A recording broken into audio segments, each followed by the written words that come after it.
안녕하세요 여러분, 세상 돌아보기입니다. 오늘은 23년 11월 23일이고 목요일이네요. 자, 정신없 편국지를 하나 골랐고요. 자, 오늘은 두 가지 내용을 좀 다루려고 해요. 일단 음, 지금 이제 가자지구 전쟁과 관련해서 과연 이제 미국이 이란을 침공할까? 음. 제가 보는 뉴스에 보면은 해외에서도 그 나라의 성향에 따라서 항상 후티 반군 예멘에 또는 이라크나 시리아에서 지금 거기에 지금 존재하고 있는 미군 기지를 공격하는 세력들에 대해서 이란이 지원하는 이란 표현을 꼭 쓰는 곳이 있어요. 헤즈볼라도 마찬가지죠. 이란이 지원하는 헤즈볼라. 그러면 헤즈볼라부터 시작해서 가자 지구의 하마스도 이란의 지원을 받는 것으로 돼 있죠. 그 외에 많은 또 아랍 국가들의 금전적인 지원을 받았죠. 하마스 가자 지구는 뭐 전 세계에서 또 구호품이 전달돼 있고 유엔도 관리를 하는 곳이고.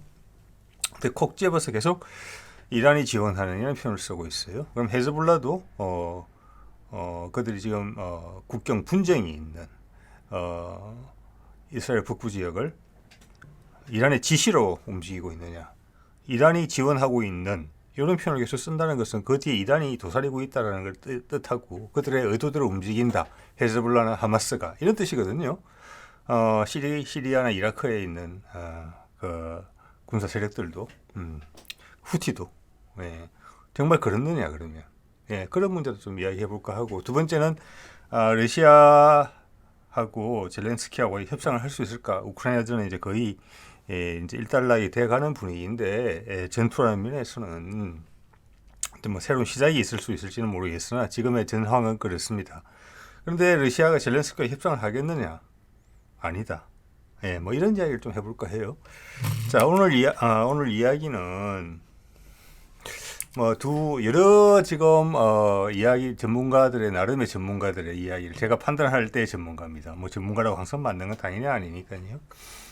신빙성이 있다는 부분하고 제가 제 입장과 제가 동의할 수 있는 부분이 있고, 또 이 사안들과 관련해서 제가 쭉 진행해온 과정에서 크게 돌이켜서 뭐 잘못됐다, 이런 이야기는 안 했으면 좋겠다, 이런 부분은 거의 없었어요. 자, 그런데도 일치하는 의견들이기 때문에 제가 참고를 했어요. 첫 번째는 더글라스 맥그레거, 예전에 썼던 소개를 한번 드렸죠. 트럼프 정부 시절에 국방장관의 고문을 했어요. 지금 미국의 워싱턴 정계의 상황에 대해서 상당히 참혹하게 생각하고 있는 사람이고, 이런 사람들이 계속 외곽으로 밀려나는 것 같아요. 알맹이들이. 여기도 회사를 제가 옛날에 다녔던 회사도 결국은 회사가 저도 최근에 알았습니다. 없어졌다는 것을. 제가 30대 한 초중반에 다녔던 회사가 있었는데,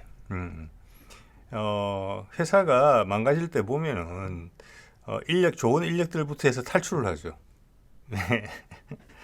어디 오갈 데 별로 없는 인력들만 나중에 남게 돼요. 회사가 조직이 망가질 때는 그렇습니다. 좋은 사람부터 떠나죠. 지금 미국이 약간 그런 것 같아요. 그래서 그 외곽으로 어떤 옳지 못한 것이죠. 그것을 이제 토로할 곳을 찾다 보니 지금은 그런 도구가 있으니까 유튜브에서 여기저기 다른 많은 독립 채널에서 이 사람의 의견을 듣기 위해서 부르는 거죠. 그리고 제가 최근에는 학계에 있는 쪽으로는 제프리 sak스하고 존 미어샤이머를 또 몇 번 소개를 드렸는데 그들도 마찬가지예요. 답답하니까 우리말로 하면. 자, 그래서 저는 오히려 그런 것들이 어떻게 보면 우리 한국으로 따지자면 다 반공법, 국가보안법이 다 지촉되는 이야기들을 하고 있어요. 심지어는 러시아에 기고를 하는 사람들도 있어요. 러시아는 적이죠. 많은 미국 사람들이 악마로 믿고 있는. 중국도 마찬가지고. 그런 사람들이 많아요. 근데 저는 이런 점이 미국이 순식간에 안 망가지고 좀 단계적으로 약해지지 않을까, 이런 사람들의 힘 때문에 그렇게 생각하는 구석이 있어요.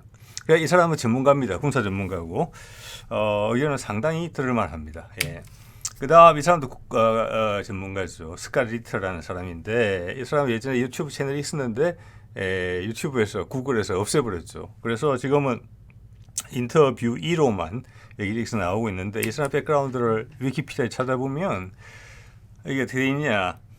주요한 경력이 보면은 미국 해병대의 첩보전 담당 장교였다. 그리고 유엔에 그때 이라크 침공 관련해서 그 매스 디스트럭션, 그러니까 대량 살상 무기를 검토하는 그런 특별위원회 거기에 소속돼 있었다. 그리고 무슨 성범죄 관련한 전력이 있다. 선고를 받은 적이 있다. 이런 게 좀 포함되어 있네요.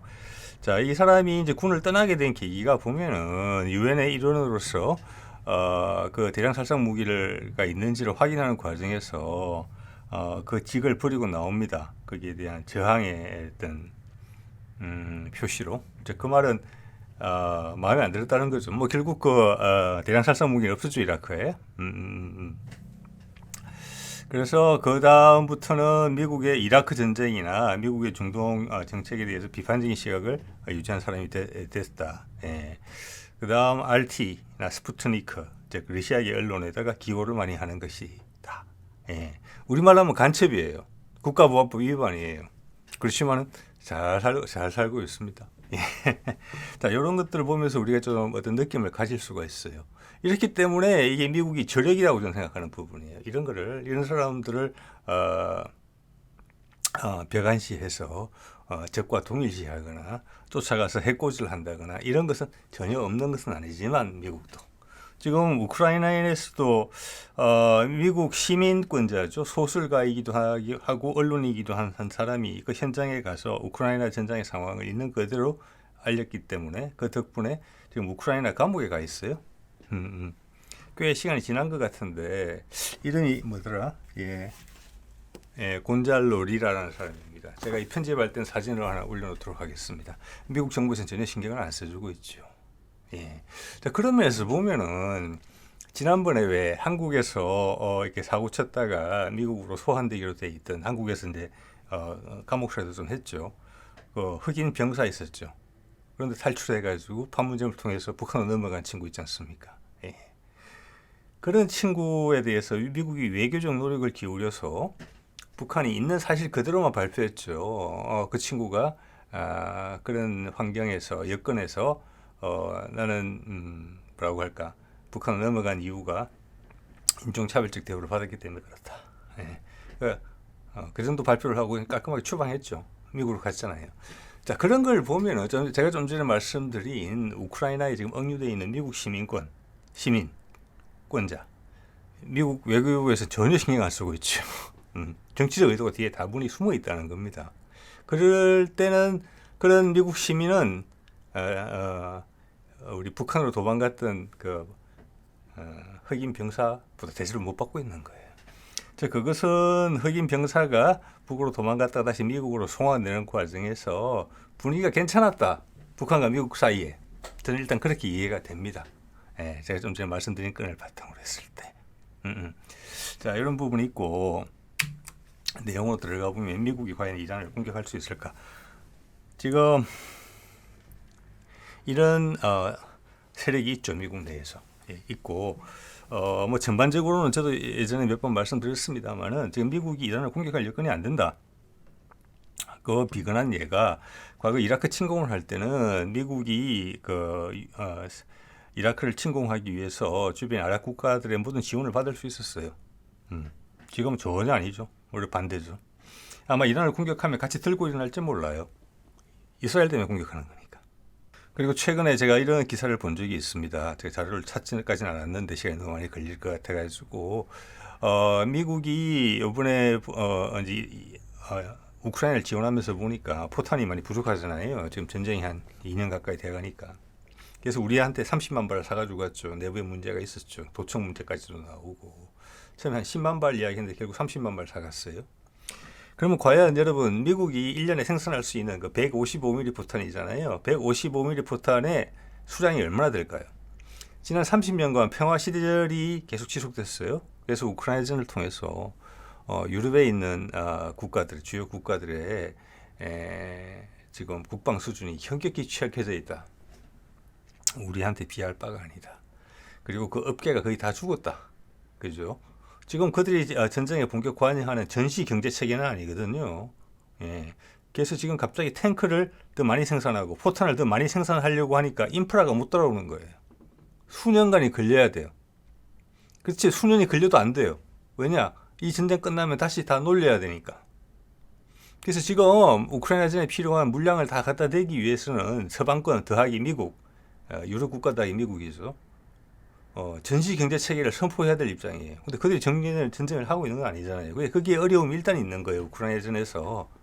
그래서 우리한테 30만 발 사간 거예요. 그래서 미국이 그들의 155mm 포탄, 자기들도 많이 지원했을 거니까 구멍난 부분 메꾸려고 지금 생산을 정산한다 했는데, 결과적으로는 1년에 생산할 수 있는 숫자가 34,000발, 35,000발 이렇게 언급되고 있어요. 네, 기껏 최대한 끌어올린 게 그 정도예요. 자, 그러니까 우리가 한테 30만 발 사가지고 간 거는, 우리의 비축 기준이 몇만 발인지는 모르겠습니다만은 미국은 10년 정도 생산해야지 30만 발 생산할 수 있는 거예요. 지금 방산업체. 예. 그죠. 그러면 뭐 로키드 마틴 F-35는 이 비싼 무기들은 장사 속이라는 거예요. 그 방산업체. 실제 전투에서 가장 필요한 건 뭡니까? 쌀과 같은 존재가 포탄 탄약이죠. 그 155mm 포탄. 예. 자, 미국이 중국과의 전쟁을 이야기를 하면서 본격적인 지상전이 들어간다고 했을 때 지금 가지고 있는 포탄 숫자로는 어림도 없는 것이죠. 심지어 대만을 지원해 준다고만 했을 때도. 그런데 지금 이란에다가 본격적인 전쟁, 이란은 옛날 과거의 이란이 아니잖아요. 이 아랍 국가들은. 자, 그런 부분에서 허상이 좀 있다는 거예요. 그러니까 그런 이야기들을 전문가들이 좀 하고 있습니다. 예, 돈 되는 무기만 하는 거죠. 팬시하고. 그렇지만 실제적인 전쟁 여력은 약하다. 그리고 미국도 지금 모병 체제로서는 병력이 항상 부족하다. 요즘 젊은이들은 더더욱 군대를 안 가려고 그런다. 예. 옛날에는 대학 보내주는 장학금 지원해 준다는 그 유혹만으로도 많은 젊은이들이 군대를 왔지만 지금 그것도 아니다. 그래서 구멍난 곳이 이미 많다. 지금 병력을 끌어모으려면은 전시 체제로, 징병 체제로 전환할 수밖에 없다. 이런 한계점이 지금 있어요. 반면에 러시아 같은 경우는 푸틴을 흔들려고 했더니 푸틴은 오히려 안정감을 더 가졌죠. 내년에 러시아 선거 있습니다. 푸틴은 100% 이긴다고 보는 게 서방의 의견이고, 바이든은 안 된다. 이런 가능성이 지금 하나 보이는 거잖아요. 재선을 나온다면 말이에요. 자, 그래 이런 이제 여러 가지 악조건이기 때문에 공격을 안 하는 게 하길 가능성은 낮다. 그렇지만 지금 미국의 의견이, 바이든의 의견 내리는 거 보면 얼마 전에도 시진핑 만나고 나서 돌아서서 바로 독재자라고 했죠. 그리고 우크라이나에서 전쟁이 확전되는 거. 그리고 우리나라에서 북한과 총전선을 할 것 같다가 준비 다 시켜놓은 다음에 마지막 순간에 취소하는 거. 두 번이나 그랬죠. 3번이나 그랬네요. 3번이나. 예. 그런 상황을 봤을 때 지금 미국의 외교 정책의 판단은 되게 적극적으로 내려진다. 이 적극적의 기준은 누구냐? 결국 대통령이 적극적으로 한다는 거예요. 네. 그리고 그 정치권의 그 밑에 있는 세력들은 딸랑이라서 현실 감각이 없다. 미국 국민들이 전 세계에서 미국의 위상에 대해서 착각하고 있는 부분이 많이 있는데 그걸 10분 활용하고 있다. 많은 정치인들이 같이 동화됐다. 단지 미국은 최고다. 왜? 수십 년간 최고였으니까. 자기들이 기억할 수 있는 동안 내는. 그래서 한번 불장난을 했는데 우크라이나에서 된통 당했잖아요. 그래서 이스라엘 가자 지구 지금 상황에서는 살짝 고민하는 것 같더니 원래 관성대로 돌아갔잖아요. 왜? 국회의원들이 다 그렇게 생각하고 국민들이 여론이 그렇게 왜곡돼 있으니까 바이든은 그게 선거나 정치적으로도 유리하기 때문에 돌아선 거예요. 원칙은 맞지 않지만. 자, 그런 것들이 현실적으로 벌어지고 있기 때문에 실수를 거듭하지만 또다시 충동적으로 그들이 만들어 놓은 언론관계, 왜곡된 여론에 편성하기 위해서는 다시 왜곡된 결정을 할 수밖에 없는 이런 악순환에 지금 빠져 있는 거예요. 그렇기 때문에 아주 무모한 선택을 할 가능성이 전혀 없다, 이렇게 말할 수 없다는 거예요.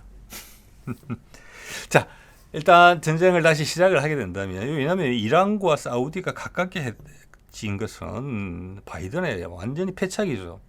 더 크게 봐서는 우크라이나 전쟁을 벌여가지고 러시아와 중국을 친하기가 어려운 두 나라를 친하게 만들어 놓은 것도 엄청난 패착인데 똑같은 것을 지금 재생산하고 있어요. 중동에서. 그래서 얼마 전에 이란 대통령이 사우디까지 방문을 했잖아요. 옛날에 반년 전만 해도 생각할 수 없었던 일이에요.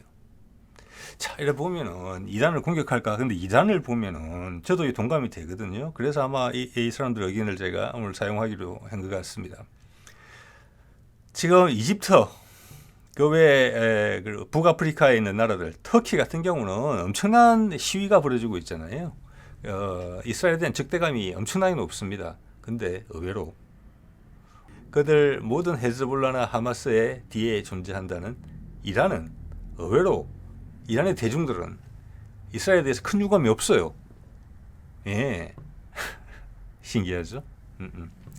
자, 일단 그런 부분을 먼저 지적을 드리고 싶어요. 그렇지만 이란을 만약 공격을 한다면, 그럼 왜 이란이 타겟이 됐느냐? 그 나라들 중에서 가장 강하기 때문에 이스라엘이 이란을 찍은 것이고, 그의 영향을 받아서 미국이 이란을 찍은 거예요. 그리고 미국하고 이란은 옛날에 인질 사태가 있었죠. 그것조차 미국이 그 왕조하고 결탁해서 그쪽에 지역에 석유를 수탈해 갔기 때문에 그런 거잖아요. 거기에 대해서 대들고 나선 게 이란이었죠. 자, 그래서 악연이 있다고는 볼 수 있지만 기본적으로는 이스라엘이 싫어하기 때문에, 그리고 그 이스라엘의 로비에 영향을 받는 미국 내에 많은 정치 세력들이 있기 때문에 미국도 이란을 싫어하게 된다. 그래서 지금 이란을 공격하라는 거잖아요. 트럼프까지 나섰죠, 사실은. 예. 근데 보면은 사실 트럼프 때도 이란을 치자는 이야기가 지금보다 더 강력하게 많았겠죠. 그때는 미국의 정치적 위상이 지금보다 훨씬 나았으니까. 지금은 몇 년 사이에 급전직하한 것이고, 그때 트럼프가 이런 이야기를 했다고 합니다. 이거는 맥그레거의 이야기예요. 예. 트럼프 시절에 자문위원이었으니까 국방장관. 그때 글로벌 호크 한 대를 이란이 격추시켜요. 최근에도 하나 떨어졌죠. 그래서 내부에 공격하자는 의견이 들끓었다고 합니다. 그때 트럼프가 우리 미군이 죽었나? 아니요, 무인기라서. 그럼 우리가 공격하면 어떻게 되는데? 그래서 결국은 그때는 진짜 미군이 죽어나간다는 거죠. 그래서 그걸 거부했다 이런 이야기가 있었습니다. 그게 이제 맥그레거의 이야기인데, 일단 이란의 군사력은 지금 상당한 수준으로 돼 있죠. 극초음속 미사일, 다량의 탄도탄을 가지고 있고 대공 방어 체계도 상당하고, 의외로 드론에 상당히 강력합니다. 러시아에도 수출 많이 했고, 옛날 미국의 스텔스 무인 드론을 격추시킨 게 아니라 자기들이 하이제킹을 했죠. 이렇게 제밍을 통해서 떨어뜨린 게 아니라 자기 이란 공군 기지에 착륙시킬 정도의 기술력을 가졌던 나라예요. 그래서 군사력이 세다라는 부분이 있는 거죠. 그리고 지금 이란은 자제하고 있죠. 그럼 맥그레거의 이야기는 시리아나 이라크에서 미군 기지를 공격하는 세력은 이란의 뜻에 따라서 하는 게 아니다. 자기들의 이유로 하는 것이다. 이런 이야기를 했습니다. 그거 좀 이따 그거는 좀 더 말씀드릴게요. 자, 이란은 군사적으로 강하고 최소한 자기 몸을 지킬 정도로는 된다. 상당 기간 동안. 물론 그 뒤로 이제 이 상황이 길어지면 러시아가 들어보겠죠. 사우디는 어떻게 할 수 있느냐? 많은 군사비를 쓰는 나라지만 군사력은 강하지 않는 것으로 평가되는 묘한 나라죠. 예. 사우디는 미국의 채권을 팔아치울 수 있다. 지금 어차피 인플레이션이 많이 있기 때문에 지금 미국의 옛날 빚을 가지고 있던 나라들은 손해를 보는 거예요. 지금 언제든지 팔 수 있는 명분이 있어요. 그것을 정치적인 카드로 이용하는 거죠. 사우디는 경제적으로 괴롭힐 수 있다, 미국을. 예. 그럼 터키 같은 경우는 군사적으로 강력한 나라다. 에르도안은 이미 여러 번 경고했습니다, 네타냐후한테. 그리고 최근에는 이런 이야기까지 했죠. 네타냐후는 더 이상 나와의 대화 상대가 아니다. 대화가 안 되니까. 그 다음 행동으로 보여주는 것밖에 안 남았다. 이런 최후 통첩성 발언을 한 셈이에요. 여기에 사우디, 카타르 이런 곳이 경제적으로 터키를 지원할 수 있어요. 싸우면 터키가 하고. 그리고 이란 같은 경우는 호르무즈 해협을 틀어막을 수 있어요. 수출 물량을 물론 미국은 석유를 작업하지만 미국의 편에 서는 나라들한테 피해를 줄 수 있어요. 일단 그들이 뭉친다는 거예요. 각계격파가 안 되고, 이건 미국이 이길 수 없는 전쟁이라는 거죠. 그리고 사하라 사막의 북부 지역, 지중해를 면한 지역에 있는 그 사헬 국가들이라고 부르는 것 같더라고요. 그 북아프리카 국가들이 있는데 여기도 미국에 대해서 엄청난 유감이 많습니다. 그리고 나토에 대해서도. 왜냐, 이게 리비아가 그 중심 국가였는데 리비아를 그 가다피를 지도자를 미국이 축출해 하면서 그 뒤 후속 조치를 해주지 않았고 버렸어요, 그냥. 예. 그리고 뭐 중동과는 달리 뭐 석유 자원이나 이런 것도 없고 이런 나라다 보니까 다른 데서 이해관계가 없어요. 정치적으로 그 사람만 제거하면 끝인 그런 경우가 되어버렸어요. 그러니까 그 사람도 내던져진 거예요. 사회 인프라는 다 망가지고 전쟁으로, 내전으로 이어지는 내전으로. 그렇기 때문에 유감이 엄청나게 많습니다. 그래서 용병으로서 미국과 이스라엘 전쟁에 우리만 불러준다면은 언제든지 달려가겠다, 이렇게 살기등등해져 있는 그런 상황이라고 봐야 되겠죠. 예. 자, 그러면 시리아와 지금 이라크의 미군 기지가 계속 공격받는다 이런 이야기 계속 나와요. 뭐 공격하는 거죠. 하는 거고, 그것이 이 뒤에 이란이 있다. 이란의 지원을 받는 거기 군사 세력들이 공격을 하고 있다. 그래서 이란을 칠 수가 있다. 이렇게 이제 이야기가 만들어지고 있는데, 즉 이란 침공의 명분이 될 수 있다. 그래서 이걸 일부 기대하는 세력들이 많이 있죠. 미국 내부의 세력들이라고 봐야 돼요. 군산 복합체 세력이고, 지금 이스라엘 지원이나 우크라이나 지원을 한다는 예산이 반영이 되면 그 중에 많은 부분이 이를 군산 복합체로 가요. 그러면 군인들은 자기들만 죽어나는데 뭐가 좋아서 군산 복합체에 군자가 들어가느냐. 지금 미국 내부에서 조금 많은 이야기들이 나오고 있어요. 뭐냐, 전쟁을 하면 많은 비용들이 샌다. 예. 군인들이 돈을 벌 수 있는 여건이 된다. 지금 뭐 그런 뉴스를 검색을 하면 나옵니다. 몇 개 최근에도 그런 이야기 있었어요. 천문학적인 숫자가 세는 거예요. 그래서 군산 복합체가 되는 겁니다. 즉 군인은 전쟁을 하면 죽기만 죽고 월급만 받으면은 방위 산업체만 좋은 거잖아요. 근데 그게 아니라는 거예요. 그래서 우크라이나에 지원한 미국의 무기가 다른 곳에서 발견된다 이런 게 있잖아요. 그게 우크라이나에서 빼돌리는 것도 있지만 미군 쪽에서 빼돌리는 것도 많다. 우리 월남전에 파견됐던 우리 군인들 생각하시면 됩니다. 그때 부자된 사람들 제법 있었잖아요. 그렇죠? 그런 것의 큰 스케일이라고 보면 돼요. 자, 이런 것에 익숙해진 사람들은 전 세계 흐름에 관심 없잖아요. 그죠? 옳고 그러고 뭐 이런 거에 관심 없잖아요. 내 돈을 벌면 되는 거예요. 이미 그게 그렇게 체화된 지가 지금 수십 년이에요. 어떻게 보면 2차 세계대전 이후로 체화된 거예요. 2차 세계대전 때부터 그런 식으로 돈 벌기 시작했으니까 1차 세계대전까지 포함하면 막 100년 가까이 그런 식으로 돈을 벌어먹었던 그룹의 사람들이 있고 거기 업계가 있는 거예요. 그들은 즉 세상이 어떻게 돌아가는지 이런 것에 대해서는 별로 관심이 없는 거죠. 그러니까 지금도 이란 공격했으면 좋겠다라는 세력들은 그런 세력들이에요. 전쟁을 했었으면 좋겠다. 전쟁을 해야만 내가 벌이가 되는 나라가 있는 거죠. 예, 안타깝지만 사실이고 미국에서 그게 가장 도드라진다고 봅니다. 예, 그래서 계속 부추기는 거죠. 여기서 지금 인도가 이것을 계속 부추기는 부분도 저는 있다고 봅니다. 왜냐, 인도 내에 지금 종교 문제가 있죠. 종교 문제로 인해서 파키스탄과 갈라진 거잖아요. 지금 힌두교, 파키스탄은 이슬람. 그리고 내부의 그 시아파들이 지금 이제 독립을 원하는 북부 지방, 그 히말라야 바로 밑, 즉 중국과의 국경 분쟁이 있는 그 지역 독립하려고 하거든요. 그도 무슬림하고 상관이 있습니다. 예. 그래서 이런 분위기가 번져오는 것이 상당히 부담스러워해요. 예. 그래서 이슬람의 세력이 한번 큰 코를 다치는 것을 한번 보고 싶다, 이런 의사도 조금 있는 것 같아요. 예전에 한번 썼던 건데, 서아시아에 있는 주요 미군 기지인데 동그라미가 기지고 동그라미 크기는 거기에 이제 있는 병력의 규모하고 상관이 있습니다. 여기 보시면 노란 동그라미를 두 개를 했는데 하나가 왼쪽 게 시리아, 오른쪽 게 이라크입니다. 언론에서 정말 아마 보도를 거의 하지 않는 것 같아요. 이건 미국도 그렇고 전 세계 다 마찬가지예요. 자, 이건 이제 이런 전문가들의 입을 빌려서 이런 것을 새로 우리가 파악하게 되는 부분인데, 시리아는 내전이 있죠. 내전이 있고 거기에 미국이 관여해 있어요. 그래서 아사드 현재 대통령을 밀어내기 위한 반군의 세력이 미국과 손을 잡고 있어요. 근데 그게 지금 몇 년 됐어요. 근데 성공하지 못하고 있어요. 이미 저거는 실패한 작전이에요. 예. 그런데 그 와중에 미국이 이 시리아 정부의 공식적인 허가도 없이 또아리를 하나 틀은 거죠. 저기 군사기지를 만들었어요. 이라크도 마찬가지예요. 이라크 전후로 이라크에 미군 기지가 생기는 건 어떻게 보면 당연할 수 있는데 몇 년 전에 한 3년 전인가 이라크 국회에서 의결을 했어요. 미군 기지 나가라고. 안 나가고 버티고 있는 거예요. 그래서 저 시리아와 이라크에 있는 기지는 불법적으로 점유하고 있는 거예요. 군사적으로. 그러면서 그 내정에 간섭하려고 있는 거란 말이에요. 우리가 평택에 있는 미군 기지하고는 달라요.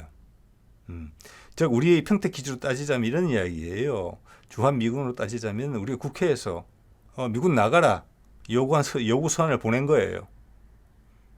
근데 국력이 약하니까 집행을 못 하고 있어요. 그래서 평택에 있는 미군 기지가 그냥 눌러 앉은 거예요. 깔아뭉개고. 그런 상황이라고 보시면 돼요. 자, 그렇기 때문에 지금 가자 지구의 상황, 아프리카에 있어서의 미국과 프랑스의 영향력을 밀어내는 그런 세계적인 흐름에 맞춰서 각각의 나라에서 지역 군사 세력들이 미군 기지 나가라고 이야기를 하는 거예요. 네. 그들이 금전적인 지원을 이 안에서 받았는지 안 나왔는지는 모르겠으나 그들의 자의적인 움직임이에요. 이번 기회에 너희들도 밀려 나가라. 우리한테서. 가자의 팔레스타인은 독립국가를 만들고 우리는 미군을 밀어내겠다. 어차피 불법적으로 돼 있는데 우리가 원치 않는다는데 왜 있느냐. 나가라. 이때까지는 눌려서 못했는데 지금 숨통이 좀 트이니까 그런 목소리를 낸다. 뭐 이렇게 이해를 하시면 될 것 같아요. 자, 또 하나 재밌는 거는 이것도 이제 얼마 전에 제가 썼던 건데 에후드 바락이라고 10대 총리이기도 하고 국방장관이기도 하고 군생활 30년 이상 한 사람이죠. 이 사람이 지금 네타냐후에 대해서 반발을 하고 있죠. 이 사람이 며칠 전에 미국 CNN과 인터뷰한 내용이 지금 세계에 관심을 좀 모으고 있어요. 우리나라에는 많이 소개 안 됐을 거라고 봅니다. 이게 이제 제가 편집을 한 것인데 뭐라고 했냐면은 CNN이에요. 가자지구 알샤드 병원이 있고 거기에 다 끊었죠. 그래서 저도 다룬 적이 있습니다. 그래서 아가들이 뭐 신생아 시에서 쫓겨나고 전기가 없으니까 인큐베이터에서 밀려났다 뭐 그런 이야기를 했고 들어와서 검사해봐라 우리 기지가 있느냐. 이스라엘은 그 기지가 있다라는 거였거든요. 지하에. 그래서 병원을 자기들의 그 방패막이로 쓰고 있다. 자기들 생존을 위해서 들어가서 봤더니 지하에 시설이 발견됐죠. 일부 무기도 발견됐죠. 예.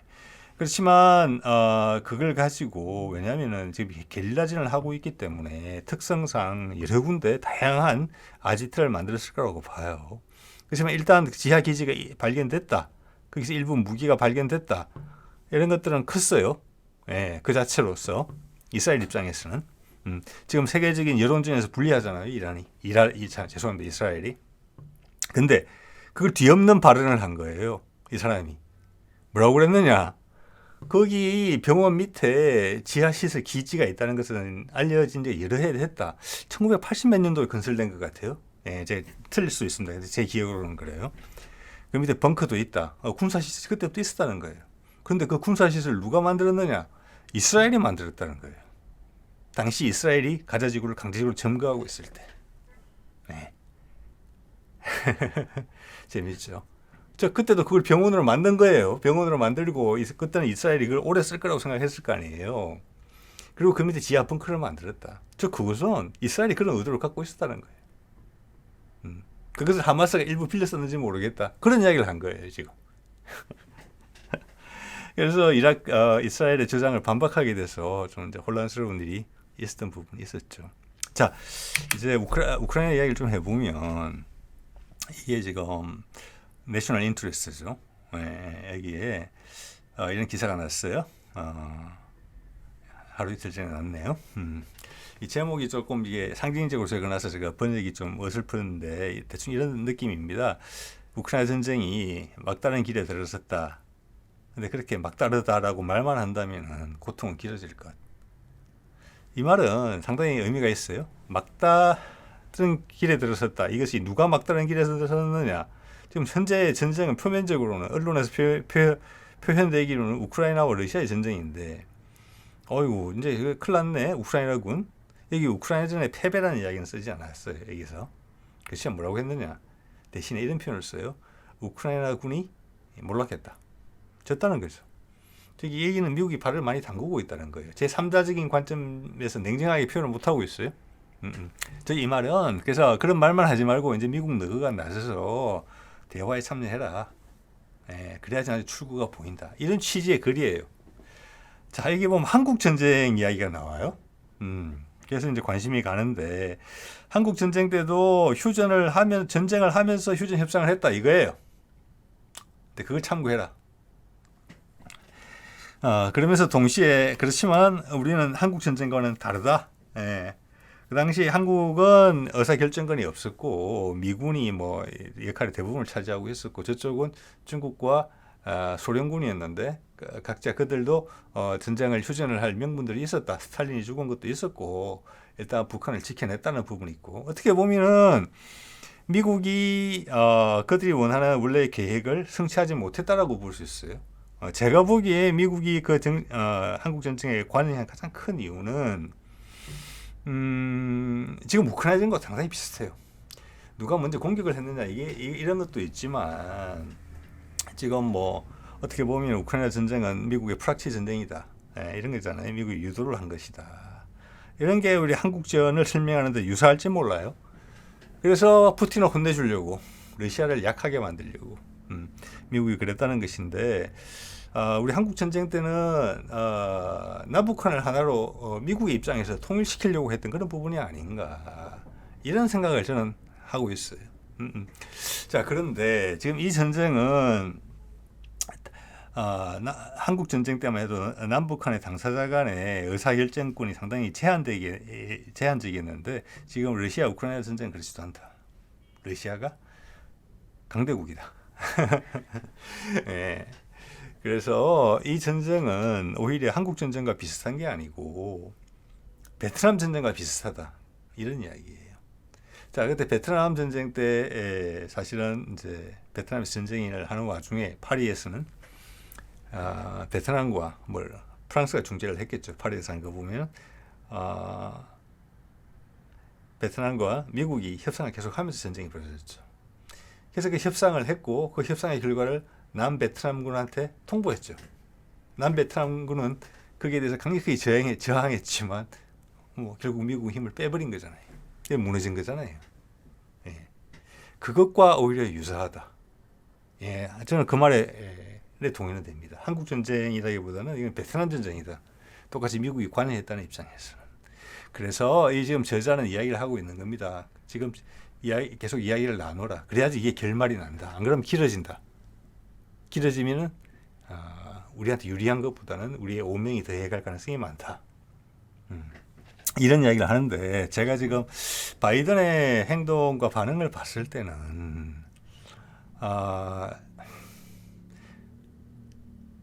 다음 대통령이 누가 될지는 모르지만 다음 대통령이 나와서 정리를 결과적으로 하게 되지 않을까.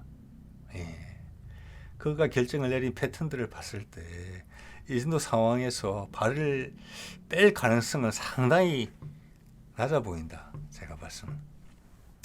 그거는 우크라이나도 마찬가지일 겁니다. 젤렌스키는 지금 우크라이나 같은 경우는 군사력도 마찬가지 그렇지만 경제력도 거의 100% 미국이 기대고 있거든요. 유럽의 지원에. 그래서 그 지원이 끊어지면은 나라가 존속될 수가 없는 상황이에요. 즉 그것은 젤렌스키라는 인물이 대통령직을 수행할 수가 없게 돼요. 그래서 젤렌스키는 지금 후환이 상당히 두려울 거예요. 예. 그래서 미국 입장에서는 젤렌스키가 물러나고, 지금 젤렌스키가 선거도 지금 연기해버렸잖아요. 안 한다라고. 그 이제 막 가는 그런 상황이 된 건데, 어떤 식으로든지 그가 축출이 되고 새로운 지도자를 내세워서 러시아와 협상을 하고자 하는 미국의 체면을 지키는 최고의 방법이죠. 그걸 추구하려고 하겠으나 이 기사의 이야기처럼 러시아는 더 이상 우크라이나랑 이야기할 계제는 없다. 이런 뜻입니다. 네. 그래서 이 전쟁을 주도하는 것은 미국이고, 우크라이나가 우리랑 협상하려고 했을 때도 그걸 차버린 것도 미국이고, 전쟁을 하게 한 것도 미국인데, 네가 또 나토의 핵심이고, 우리가 이 전쟁을 우크라이나를 침공한 이유도 나토가 확대되는 걸 여러 번 경고를 했지만 너희가 밀고 들어오니까 우리가 행동을 보여준 것밖에 없다. 젤렌스키가 나토의 확대에 대해서 무슨 결정을 할 수 있느냐? 없잖아. 미국 너희가 내가 협의하자. 내가 있지. 푸틴 내가 지금 2021년 12월 달에 당신한테 보냈던 바이든 당신한테 보냈던 그 협의안 그게 협상의 시작이고 너희가 우리를 한번 괴롭혀서 우리가 결국 승리로 이끌었기 때문에 너희는 거기에서 더 많은 것을 양보해야 될 것이다. 그래야만 협상이 가능할 것이다. 이렇게 있어요. 자, 그래서 혹시나 몇몇 분들은 우크라이나가 그럼 계속 치고 나갈 가능성은 있어요. 그게 미어하이머가 하는 이야기죠. 예, 치고 나갈 가능성은 있고 미국이 자존심을 세운다고 협상을 안 해주면 이것 또한 미어하이머의 이야기입니다. 전선이 교착된 상태로 엄청나게 오래 갈 거다. 그리고 우크라이나는 엉망진창이 될 것이다. 계속 정치로 관여할 거니까. 나토 가입, EU 가입 물 건너가고. 예. 자, 그런 것보다는 미국이 깔끔하게 패전을 인정하고 휴전에 협상에 임해야 된다. 이런 이야기를 좀 전 내셔널 인트러스트가 한다고 볼 수 있어요. 자, 그러면 러시아가 우크라이나를 전체를 점령하지 가능성이 낮은 이유는 뭐냐면은 우크라이나 동부와 서부가 큰 차이가 있기 때문에 그렇습니다. 그 드니프르강을 기준으로 동부는 죄송합니다. 서부는 우크라이나의 색깔이 아주 강한 지역이에요. 종교적으로도 그렇고 인종적으로도 그렇고 언어적으로도 그래요. 그런데 드니프르강 동쪽은 러시아의 영향권 속에 많이 들어갔던 지역이고 실제 러시아 핏줄도 상당히 많이 살고 있어요. 그래서 언어도 러시아어가 편하고 종교도 러시아 종교가 편해요. 자, 거꾸로 문화적, 종교적, 인종적, 언어적으로 러시아와 친근한 지역이에요. 그래서 내전이 발생했던 거거든요. 거기에. 예. 자, 그래서 그까지 간다. 왜냐, 우크라이나 전체를 점령해갖고는 새로운 문제를 하나 만드는 것에 불과하기 때문에 그럴 생각은 없다. 대신 러시아가 욕심을 낸다면은 오데사 등을 포함하는 흑해의 연안의 항구들은 러시아가 다 가져오고 싶은 생각이 있을지 몰라요. 거기 또한 러시아 세력들이 상당히 많은 지역이에요. 이게 미어샤이머가 했던 이야기고 크게 동감이 됩니다. 자, 그래서 이미 젤렌스키는 살궁리를 아마 찾기 시작했을 것이다. 어떻게 내 안전을 지킬 것인가, 그리고 나의 재산을 지킬 것인가, 이런 생각을 하고 있을 거라고 이제 봐진다는 이야기들이 나오고 있죠. 자, 그럼 이걸 우리 한반도 건의 마지막 장인데 잠깐 응용을 시켜보면은, 사실 현재는 가자 전쟁이 어찌 될지는 모르겠지만, 어쨌거나 마무리를 짓고, 중국에 대해서 다자비를 해야 되는 것이고 바이든 때 그러지 않으면 그 다음 대통령이 와서도 그럴 거 아니에요, 그렇죠? 그게 수순이거든요. 바이든 때 결정이 안 될 수도 있어요. 본인의 자존심 때문에. 다음 대통령이 오더라도 정리한 수순은 그리 갈 수밖에 없을 거예요. 네. 그런데 중국을 잡으러 동북아로 관심과 힘을 모은다고 했을 때 과연 북한의 공세를 취할 수 있을 것인가? 미국 입장에서는 북한이 중국에 크게 동조하는 것, 한 팀이 되는 것을 경계할 거예요. 네. 그래서 남북 간에 무슨 문제가 생겨서 러시아와 중국이 개입하게 되면은 이것은 미국의 생각이 없는 거예요. 상황이 복잡해지는 거예요. 네. 그래서 미국이 원하는 것은 중국이 북한이 중립적인 상태로 남아 있는 걸 원하는 거죠. 그렇게 하려면 계속 북한 간의 대화의 국면을 열어놔야 돼요. 그래서 지금 푸틴이 북한을 방문하면서 중국보다는 북한이 푸틴과 러시아와 가까워지는 듯한 모습을 연출하는 것은 미국한테는 오히려 잘 되는 노릇이에요. 제가 봤을 때는. 네. 그렇게 해놓고 중국한테 집중할 수 있어요. 왜? 러시아와는 협상할 수 있으니까 언제든지 간에. 자, 그러면 지금 이제 어제 정찰 위성 북한이 성공적인 발사를 했다는 것으로 봐지고 우리가 일부 군사 합의 파기하자 북한이 군사 합의 전면 파기를 선언했죠. 자, 그러면 이 군사 합의 파기를 미국은 어떻게 볼 것인가? 긍정적으로 볼 것인가? 부정적으로 볼 것인가? 예. 저는 일단 상당히 부정적으로 볼 것이라고 봅니다. 좀 전에 말씀드린 그런 이유들 때문이죠. 중국에 집중을 하기 위해서는 북한이 중립적인 자세를 취해야 돼요. 그런 면에서는 북한이 앞으로 조만간 푸틴의 방문도 이어질 것으로 보여지는데 러시아랑 가깝게 있는 것이 미국한테는 오히려 나아요. 그러면서 대화의 창구를 열어놓는 거죠. 아까 미군 병사 끈처럼. 그래서 너랑 언제든지 협상할 수 있다. 최소한 이 정도 스탠스는 취해줘야 돼요. 그리고 그것은 푸틴의 방문, 러시아와의 관계 강화가 그것을 보장해 놓는 거예요. 북한을 제어하는 역할도 해주는 거거든요. 최소한 생각을 김정은이 푸틴과 한번 해본다는 거죠. 미국을 치기 전에.